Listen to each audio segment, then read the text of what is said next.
Всем привет! С вами Таня Генерал. В этом видео расскажу вам о технике, которая поможет всем тем, кто переживает по поводу какого-то прошлого, где-то что-то случилось, на вас это нанесло неизгладимую травму или сделало вас каким-то совершенно другим человеком. Вы бы хотели изо всех сил, чтобы все было по-другому. Эта техника как раз об этом. Знаете, как в той песне пелось? Фарш невозможно провернуть назад, так вы знаете, возможно. Можно его и назад провернуть, и сделать из него очень даже вкусненькие сосиски. Поехали.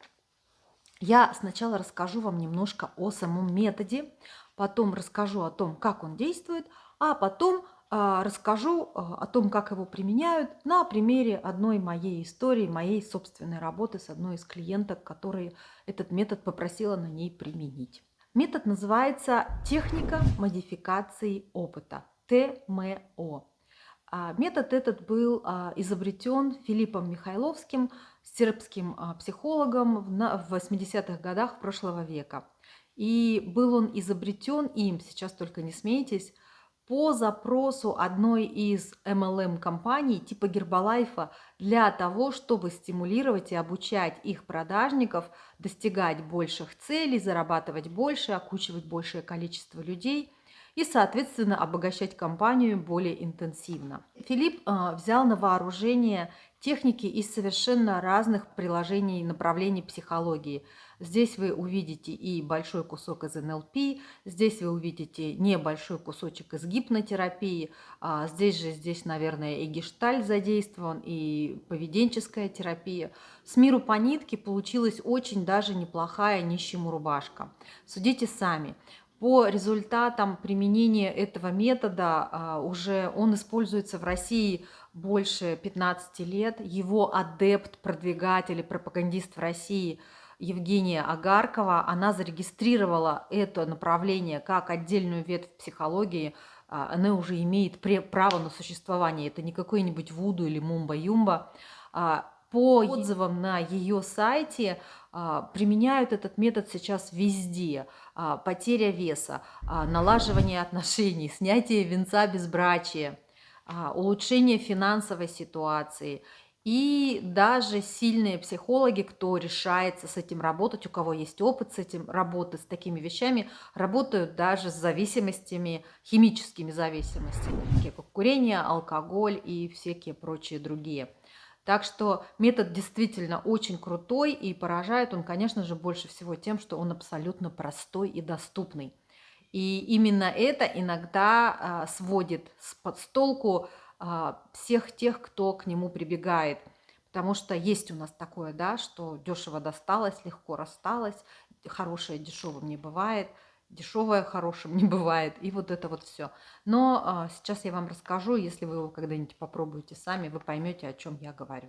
Идея метода базируется на том, что любые наши проблемы идут не из реальности, а из нашего представления о себе, из нашего собственного представления о своих возможностях и, что самое главное, из наших собственного представления о наших ограничениях. Они, в свою очередь, эти представления тра-да-да-да, базируются ни на чем ином, как на прошлых опытах. Когда-то однажды перепрыгивали, помните, в школе на физкультуре было прыжки через планку. Перепрыгивал, не перепрыгнул раз. Тебе в конце урока преподаватель говорит: ты негодная, никуда через палку прыгать не можешь, через планку.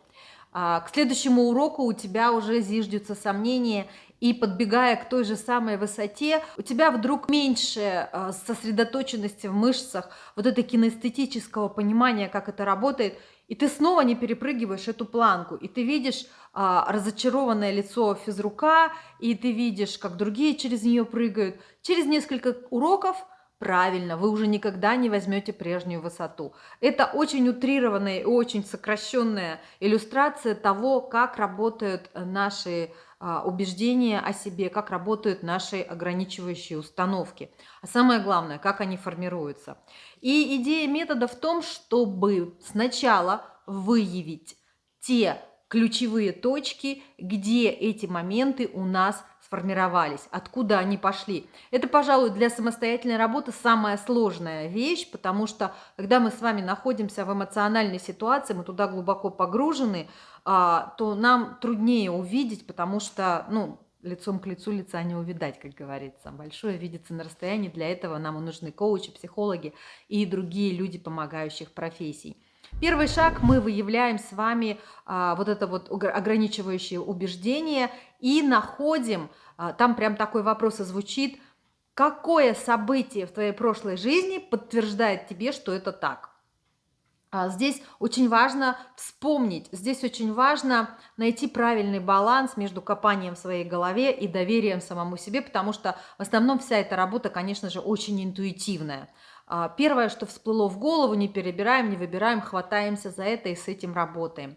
После того, как точка, в которой негативное убеждение было сформировано, найдена, первое, что мы делаем, мы очень интенсивно, эмоционально проживаем, что тогда произошло, что это было, кто там участвовал, при каких обстоятельствах и что вы при этом чувствовали. Знаете, в основу этого метода легли также свежайшие, новейшие находки науки нейрофизиологии, которая нам показывает о том, как формируются все эти вещи на уровне наших нейронов. То есть при происхождении какой-то реакции нейроны, когда их рассматривали на магнитно-резонансной терапии, они буквально горят. Отсюда и пошло выражение fire.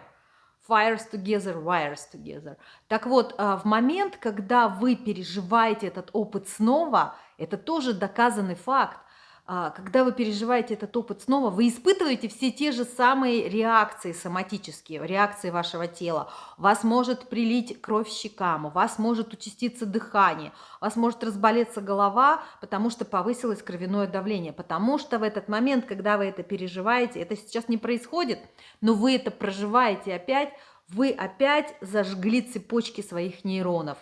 Хорошо, в тот момент, когда точка найдена, и вы прожили этот опыт опять, который дал вам убеждение, что вы никуда не годная какашка, мы находим, что в этом опыте для вас самое нежелаемое. Для кого-то ощущение, что он негодная какашка, для кого-то недовольный взгляд физрука или кто уж там на вас посмотрел, для кого-то это может быть все, что угодно. Вы не поверите, сколько людей, столько и мнений. Следующим шагом мы выясняем, что бы хотелось, чтобы было по-другому. Как этот опыт хотелось бы, чтобы был совершенно по-другому. Допустим, физрук похлопал вас по плечу и сказал: да ты вообще забей на это, не смотри на эту палку, беги и прыгай. Вы наиболее ярко и наиболее искренне, вот от самого сердца выражаете для себя, как бы для вас был идеальный исход этой ситуации. И следующим шагом, вот тут наступает волшебство. Используя ваше желаемое исход, ваше желаемое видение ситуации, мы предлагаем вам перепрожить ситуацию. Опишите ситуацию с учетом всех желаемых изменений. Это как раз-таки вот этот вот следующий вопрос. И вот тут очень важно ни в чем себе не отказывать, пойти вот прям пойти от души и перепрожить. Как вы вышли перед всем классом, подтянули свои спортивные треники с 3 полосками, собрались, приготовились, разбежались, прыгнули. Не получилось, вы упали на мат. А физрук говорит: ничего, зато Иванова у нас по канату ползает, как звезда. Иди, Иванова, ты будешь в команде ползания по канату. И в этот момент как раз-таки и происходит вот это вот перепрошивание, перезажигание ваших нейронов, когда вы не остаетесь в состоянии какой-то никуда не годной какашки, а вы находите для себя желаемый результат, желаемый выход из ситуации и перестраиваете свои нейронные цепочки. Ну и в конце этого упражнения мы задаем снова вопрос: как вы себя ощущаете по шкале от -10 до +10. И пока вы не придете, +10 это ваше идеальное, оптимально желаемое ощущение, как вы себя там чувствуете, и пока вы не придете к +10, мы повторяем это снова и снова. Какая часть этого опыта самая нежелательная для вас? На что вы бы хотели ее заменить? Опишите эту ситуацию с учетом желаемых изменений. И снова до тех пор, пока вся ситуация не заиграет теми красками, которые вас просто восхищают и вас устраивают больше всего.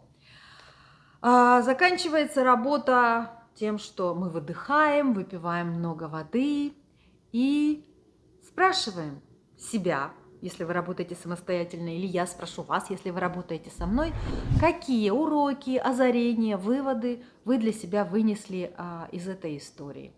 Это может быть все, что угодно, всегда тоже абсолютно неожиданно, абсолютно странно, но каждый всегда для себя что-то выносит, потому что такая возможность покопаться и увидеть совершенно альтернативный вариант развития событий и увидеть, что разницы между тем, что сейчас, и тем, что там, практически нет в реальном физическом смысле, но вы чувствуете себя гораздо лучше, это, ребят, вот только заодно за это эту технику стоит попробовать. Сейчас я вам прочитаю список вопросов, просто чтобы вы их услышали, а потом уже покажу, как это работает на примере работы с одной моей клиенткой. И, конечно же, список вопросов мы опубликуем, они будут здесь вот идти вот так вот полосочкой, вот здесь вот так идти будут. И, конечно же, я напишу их в описании к видео и напишу их в комментарии. Или, может быть, даже сделаю страничку на сайте, где опишу эту технику. Ну что ж, поехали. Как я уже говорила, самый главный момент – это выявить нежелательное убеждение. У меня никогда ничего не получается, я негодный, я самозванец, меня никто не любит, меня на работе все не любят. Как только этот ключевой корень, можно вообще так говорить, как только это ключевое убеждение найдено, следующий вопрос, который нужно себе задать – какой прошлый опыт показывает вам, что это правда? И вот тут мы начинаем уже наши вопросы. Вопрос номер 1. Где вы находитесь в этом опыте? Здесь мы говорим о физическом местонахождении. Это очень важно для вот этого самого перепроживания. Это аудитория, это физкультурный зал, это школа, это я там на Байкале стою, смотрю с парохода вдаль, меня никто не любит. Очень важно географическое местоположение. Дата и время. Это тоже очень принципиально. Да, не всегда старые истории можно так восстановить, но где-то с точностью до скольки-то там, с точностью до трамвайной остановки. Кто является главными участниками этого события? Здесь вы называете себя и тот, кто вас окружает. Опишите ваш опыт в настоящем времени так, как будто он происходит прямо сейчас. В описании важно включить 3 действия, 3 эмоции, 3 мысли. То есть вы погружаетесь в тот момент, где ваше убеждение зародилось, погружаете себя туда и рассказываете мне, как будто бы вот вы сидите, смотрите кино, а я слепая. Вы мне говорите, я стою на берегу, не могу поднять ногу, чувствую себя ужасно, во мне все кричит и плачет, вокруг меня летают чайки. Вот примерно так. Следующий вопрос. Оцените опыт по шкале от минус 10 до плюс 10. Где минус 10? Это ужасно, хуже не бывает. Плюс 10 идеально, лучше можно не пожелать. Следующий вопрос. Какая часть этого опыта самая нежелательная для вас? Дальше на примере я вам еще расскажу, но я уже упоминала, что здесь у каждого будет свое. Если вы стоите на берегу, не могу поднять ногу, кто-то скажет нежелательно, что я там одна, кто-то скажет, что у меня болит нога, кто-то скажет проклятые чайки. Все что угодно, у каждого будет свое. Следующий вопрос. Что должно происходить иначе, чтобы этот опыт был более приемлемым для вас? Соответственно, если у вас была проблема с ногой, вы говорите, я хочу, чтобы мои ноги были в прекрасном состоянии, я могла их поднимать или они поднимались сами. Следующий вопрос. Очень важный. Как так получилось, что это произошло? Что ваши ноги работают и поднимаются сами? Какие события должны были произойти ранее, чтобы изменение имело место быть? И вот тут начинается волшебство.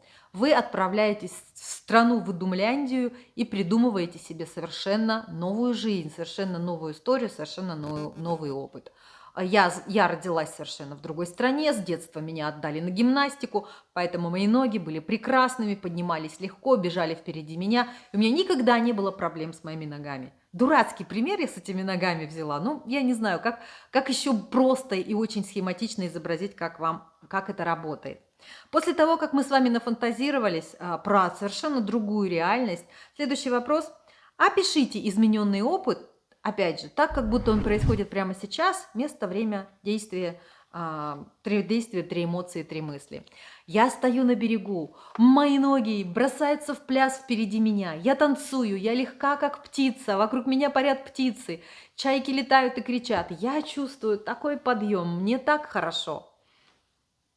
Следующий вопрос. Оцените этот опыт по шкале от -10 до +10. Здесь очень важно понимать, что вы не обязаны заканчивать прямо здесь. Если вас хоть что-то не устраивает, никогда не говорите +10. Скажите +8. Что хотелось бы добавить, чтобы этот опыт был на +10, чтобы было идеально? И вы говорите, я хочу, чтобы это был берег не Байкала, а Мальдивы. И тогда мы начинаем с вами сначала. Что должно было происходить иначе, чтобы это оказалось возможным? Какие события должны были произойти ранее, чтобы вы стояли не на берегу Байкала, а на Мальдивах? И тут опять включается наша страна воображандия. Да, воображандия. Допустим, я прекрасно работала весь этот год, и на эти праздники, на которые вот я стою на берегу Байкала, я там купила себе путевку, и я поехала на Мальдивы. Я могу себе позволить, я так прекрасно живу, и у меня вообще все прекрасно. Отлично. Теперь снова опишите этот опыт с учетом желаемых изменений. Я стою на берегу Мальдивов, я танцую, вокруг меня люди, чайки. Я не знаю, есть ли на Мальдивах чайки. Мне прекрасно, я чувствую себя великолепно, мое сердце поет, я танцую. И я чувствую себя любимой, желанной, защищенной. Господи, боже мой, какой бред я несу, пример совершенно неудачный. Я не хочу, чтобы вы разочаровались в этом методе только потому, что я про него рассказываю криво. Обязательно приходите ко мне попробовать. Ну и, наконец, опишите измененный опыт по шкале от -10 до +10, заключательный вопрос. Мы отвечаем, ну, допустим, да, меня все устраивает. Я отвечаю, +10. Хорошо. Идеи, озарения, какие-то мысли, которые вам пришли во время этой проработки. Надо, наверное, вернуться к занятиям танцем. Ну вот, например, мне такая мысль пришла. Никогда не танцевала, надо, наверное, вернуться к занятиям танцем. Опять хочу в Париж. А что уже была? Нет, хотела. Вот так работает эта техника. Сейчас попробую очень коротко рассказать вам на примере одной из свежих сессий, как мы работали с клиенткой. Она пришла ко мне с запросом о том, что сезон приближающихся праздников, семейных встреч наводит на нее такой ужас, и она впадает в панику, и в дрожь, и в трепет, и она всех ненавидит, и она очень сильно боится, что она заболеет, потому что психосоматика существует, и это реальная вещь, и даже если вы в нее не верите, она все равно существует. И мы стали разбираться, в чем же проблема. Она говорит, я отвечаю за все их отношения. Они начнут все там опять драться и сраться, и все опять свалят на меня. Я говорю, хорошо, что в этом не так? Я вечно должна за все отвечать, и моя мать всегда считает, что что бы я ни сделала, это все плохо, все не туда и все не так, потому что я бестолковая, и я ничего не понимаю в политике семьи, я ничего не понимаю вот во всех тонкостях подковерной игры и взаимоотношениях между родственниками. Когда прозвучал вопрос, какое событие из вашего прошлого опыта подтверждает, что это правда, она вспомнила историю, как о том, когда она была маленькой, ее бабушка приехала к ним в гости. Бабушка была мамой папы, то есть со стороны папы. И бабушке поплохело, у нее был приступ давления, мама вызвала скорую. И в тот момент, когда приехала скорая, мама взяла девочку, и они ушли на пляж, там, где у них была запланирована встреча с друзьями, уже давно они ее ждали. И после того, как они вернулись домой, о бабушке уже позаботилась скорая, и поставили уколы, все было хорошо. Бабушка спросила, где вы были? И несмотря на то, что мама дернула девочку за платье, девочка сказала, мы ходили на пляж. На следующий день мама с девочкой гуляли, и встретилась им подруга, и прямо при девочке на тот момент было 7 лет, мама сказала, ты представляешь, эта сучка взяла и все Марье Ивановне выболтала, меня предала. Вечно у нее ничего не держится, язык как помело, и вообще какая она бестолковая овца.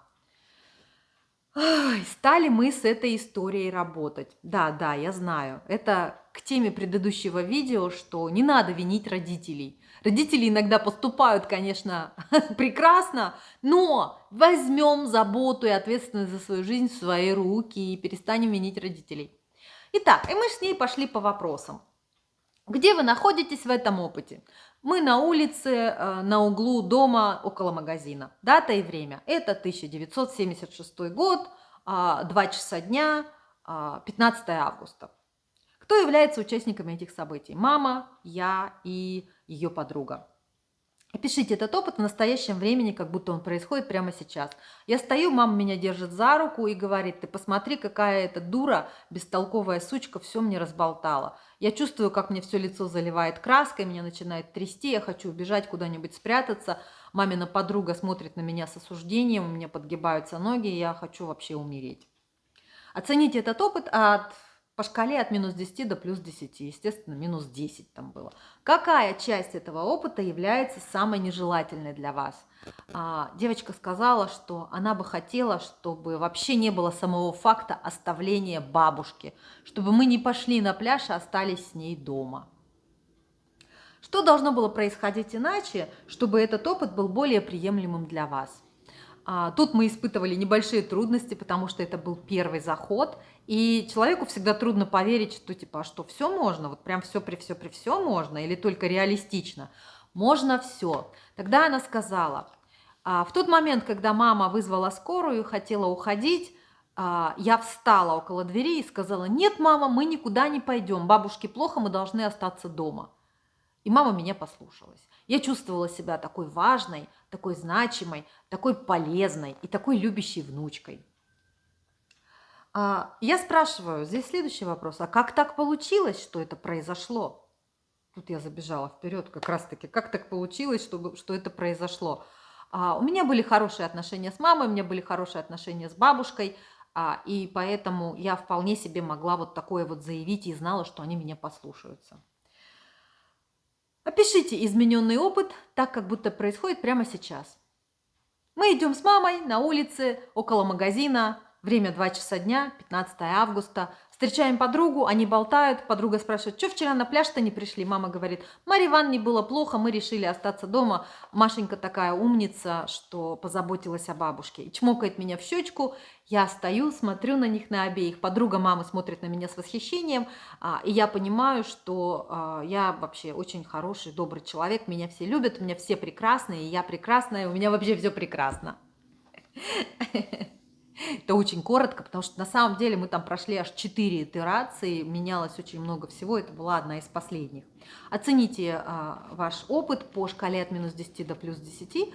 Девочка его оценила на плюс 10, но это мы к этому дошли через 3 повторения, мы проходили через много изменений. Для того, чтобы понять хорошо, как это работает, надо обязательно попробовать самим. Лучше под руководством опытного специалиста. Свободная касса. Ну и последний вопрос. Какие ценные идеи, озарения, мысли пришли вам в процессе этой работы? Девочка сказала, первое, конечно, было такое: а что, вообще так можно было? Так можно было? Я так себя хорошо чувствую сейчас, Татьяна, я так себя сейчас хорошо чувствую. Я пойду сейчас что-нибудь приготовлю, уже буду с ними встречаться, уже пойду туда, да. Я буду уже на бабушку по-другому смотреть, и на Марью Ивановну буду по-другому смотреть, и на маму, и на всех. Ой, как классно, как классно. Можно я к вам еще приду? Вот такая история, вот такая техника.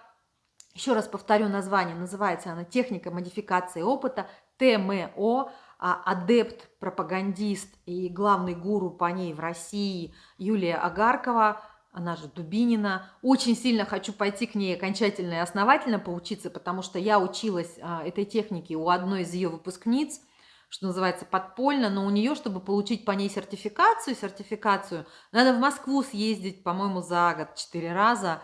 Заочного полностью у нее не было формата, поэтому я пока так это откладываю. Но вовсю ее использую самостоятельно.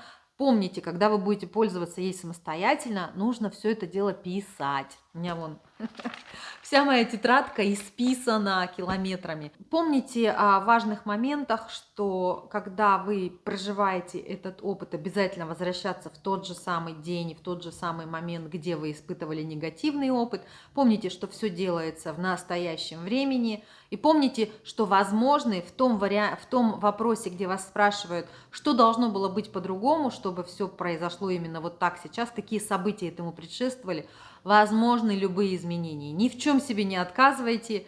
Я помню мои самые большие яркие корки, это когда я говорила, что я вообще родилась в другой семье, я родилась в другой стране, на другой планете.